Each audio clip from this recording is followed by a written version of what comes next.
Cordial saludo aprendices. En esta oportunidad vamos a explicar y vamos a entender de forma correcta el uso del verbo tener.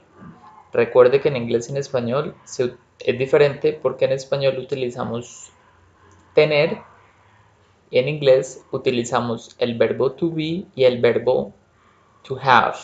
¿Listo? Utilizamos este y utilizamos este. Entonces vamos a ver la explicación de cuándo podemos utilizar este o cuándo podemos utilizar el verbo have.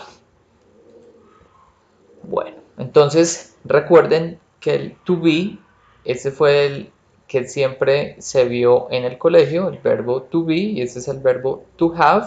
Acá no les pongo el to, es para que no se me confundan, pero siempre va a haber una T y una O antes del verbo.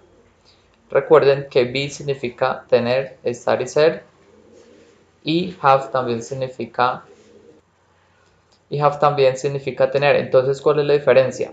Recuerden algo, chicos, es muy importante. Be, el verbo to be, tiene tres significados en español: tener, ser y estar. Esto fue lo que siempre nos dijeron: ser o estar.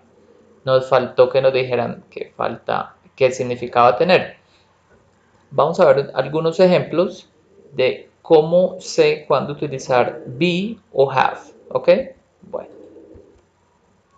vamos a ver algunas palabras aquí muy importantes, son adjetivos. Estas palabras que están aquí en rojo, la primera es hungry, ahí ven la imagen. La segunda es thirsty. La tercera es cold. La cuarta es hot. La quinta es afraid. Esta es years. Esta es sleepy. ¿Ok? Bueno. Estas palabritas, chicos, sleepy, years, afraid, hot, cold, thirsty y hungry, tienen algo en particular.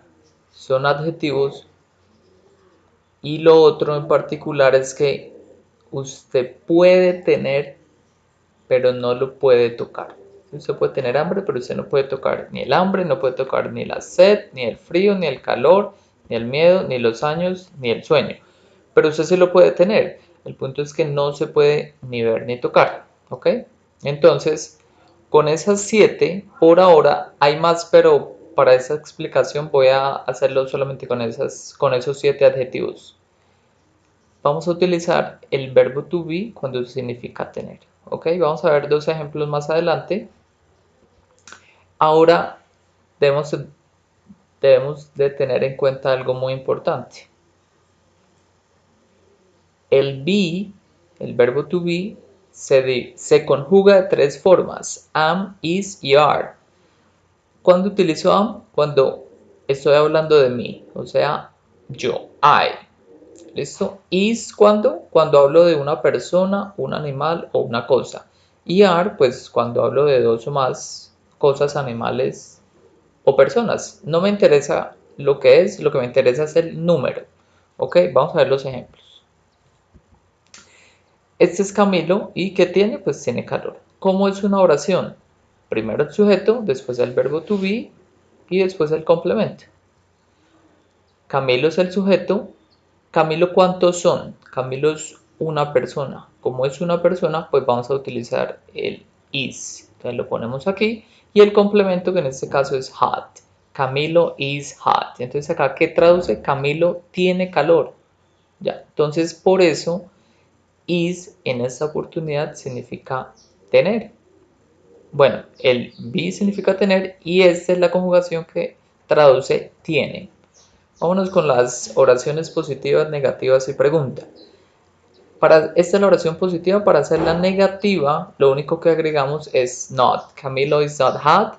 Y para hacer una pregunta, el verbo to be que está aquí de segundo pasa de primero. Aquí quedó de primero, mayúscula inicial, Camilo y el complemento. Is Camilo hot? Camilo tiene calor.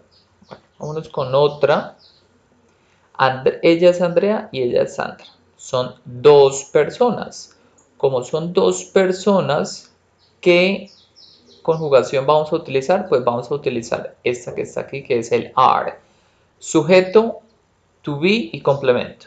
Andrea y Sandra are hungry. Andrea y Sandra tienen hambre. ¿Ok? Recuerden lo siguiente. Como son dos, vamos a utilizar el are. ¿Ok? Bueno, vámonos con el siguiente para ver las positiva, negativa y pregunta. Andrea and Sandra are not hungry. ¿Qué es lo único que le agregamos o cuál es la diferencia que hay entre estas dos? El not, para hacer una oración negativa. Ahora, para hacer una pregunta, este señor, que es el verbo to be, que está de segundo en esta oración, lo vamos a pasar de primero. Y aquí quedó de primero. Después queda el sujeto y después el complemento. Y de esta manera hacemos la pregunta. Entonces, chicos, esa es la explicación del verbo to be cuando nos referimos a tener. Recuerde que es tener cosas que no se pueden ni ver ni tocar. ¿Ok? ¿Como cuáles? Los vamos a recordar acá. Sleepy, years, que son los años. Acá es muy importante que aparte de years tienen que agregar old al final. Afraid, que significa miedo. Hot, cold, thirsty y hungry. ¿Listo? Entonces, con esos 7 adjetivos vamos a trabajar el verbo to be cuando nos referimos a tener. Entonces, espero que les haya servido esta pequeña explicación, chicos. Si tienen dudas o inquietudes, por favor me las hacen saber. Con mucho gusto los ayudaré.